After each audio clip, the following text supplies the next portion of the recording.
that some of the procedures that have been put in place following the incident 4.5 years ago did help us yesterday. The alert procedures that were in place, the response, the training that has gone into the response forces that responded, I think contributed to making this something that could have been much, much worse. All right, folks, that was Admiral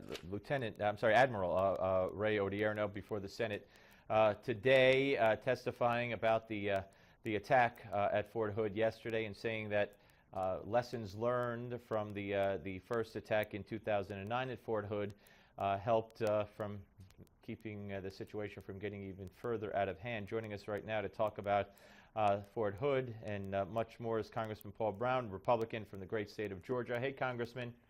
Hey, Steve. It's always a great pleasure to be with you in spite of being here talking about a very sad instance that occurred at Fort Hood. And my thought and prayers go to the families of those that were killed and those that were injured, as well as those that are going to be affected from a mental perspective. It just breaks my heart to see what's happening across our nation in many instances, and certainly to have two instances at Fort Hood.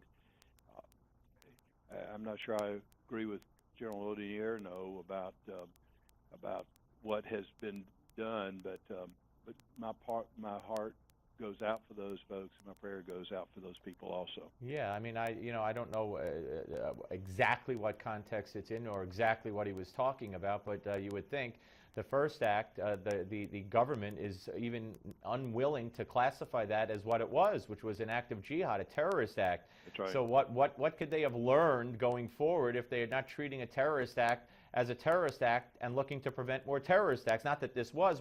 I don't really think we know everything yet at what this one was, but I just don't see what he's referring to. Well, I don't either, Steve. I'm on the Homeland Security Committee, and after the first Fort Hood event that they still classify as workplace violence, which obviously it's not, we had the Secretary of Homeland Security, Janet Napolitano, and her staff came to our committee in the U.S. House of Homeland Security, and they were talking about it being an alleged attack. You've got 13 people dead, and they're not even willing to say it was an attack, and they've never admitted yet that it was a terroristic attack. In fact, there's a bill that I'm a co-sponsor of here in the House just to declare it to be a terrorist attack. But this administration is very reluctant to say that it's a terrorist attack. He said that the war on terror is over. The president has said that. And we've got more. In fact, when Osama bin Laden was killed, he said he was just taking a victory lap and has not stopped just saying that he has stopped this terroristic activity, and we still have a tremendous amount of people all around this world that want to harm Americans and American interests in the name of religion. And it's not a religious issue. It's a jihadist issue. It's a caliphate issue. It's a world domination issue. And this administration won't even recognize it, which is just absolutely unconscionable to me. And of course, Congressman, the people suffering because of that lack of reclassification are the survivors, the victims who would be getting all kinds of money. I mean, Hassan has gotten, I think it was $500,000, you know, and he's the one who did the killings. And the victims, because it's not classified as a terrorist attack, they're getting very little money, and they've been very vocal about it at times, and they're in dire straits. Absolutely, and it's not fair. No, it's not. It's not fair. No, this event. I mean, would you agree that, you know, I mean, because we heard, you know, that he was suffering from a post-traumatic stress disorder. We heard that he had a brain, combat-related brain injury. But the facts, as I know them today, according to the reports, he had no wounds, no direct combat or injury leading to any kind of, you know, injury, brain injury. He had been fully examined by a psychiatrist last month, who cleared him of any, you know, violent threat. He wasn't a violent threat. So, I mean, do you feel that we could rule out terrorism at this point?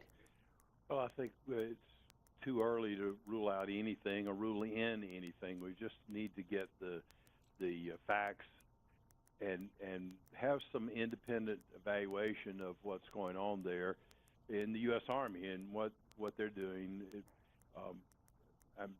I'm a Navy doctor. I'm in the Navy Reserve. Yep. I was deployed to Afghanistan in 2012. I was over there not as a member of Congress, though I was in Congress at the time, but I was deployed as a doctor. I was over there taking care of sick and injured Marines and soldiers in 2012 and taking care of people that do have PTSD and TBI.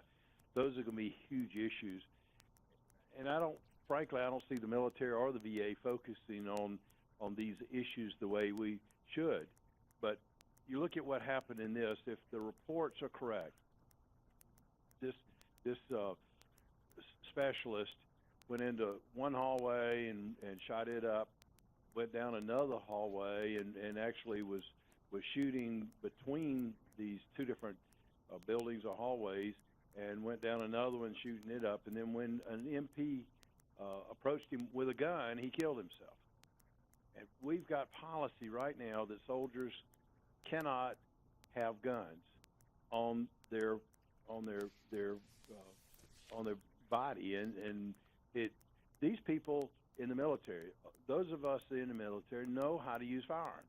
We know how to identify a target and make sure the target is the proper target, and to kill a target if it's a threat. And the thing is, when I was in Camp Leatherneck and Fob Shukbani in Afghanistan, I had a 9mm pistol on me at all times, and it was loaded.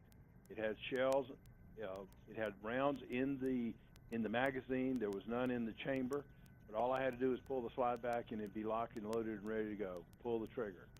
And if our military forces across this country could have firearms on their persons, I don't think we would have 4 people dead, and probably wouldn't even had the threat occur, because people like this guy, people like Major Hassan, know that folks cannot defend themselves. Right. And so they pick the weakest.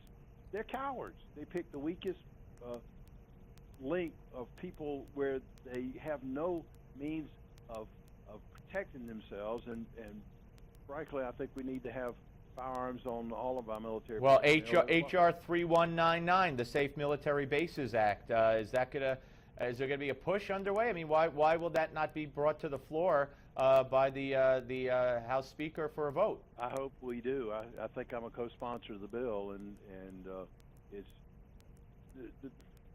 I don't know. It's frustrating for me, Steve, Sure. about how our leadership is handling things here. When we came to voting for the Speaker of the House back in December of 2012, I was very concerned about John Boehner. I saw him becoming more and more compliant with Harry Reid and Barack Obama. I thought we needed somebody that had a backbone to stand up to Harry Reid and to Barack Obama. I voted for Alan West to be Speaker of the House, not John Boehner. Well, we had Alan West sitting here the other day. Who would you like to see succeed John Boehner if presumably he leaves that position at the end of the year? Well, I don't know. I won't be in the House. I'm running for the U.S. Senate. I know that, yeah. So I'm going to be over on the Senate side, hopefully, if the people of Georgia send me there, and hopefully that they will. I'm just fighting for liberty and freedom. We've just got to stop this out-of-control government. Congressman, give us your website again. People want to help you in your effort to put yourself in the U.S. Senate. Well, it's paulbroun.com. I spell Brown with a U instead of a W. My family can't spell. I know, you tell me that every time. It's BROUN.com. Paulbroun.com.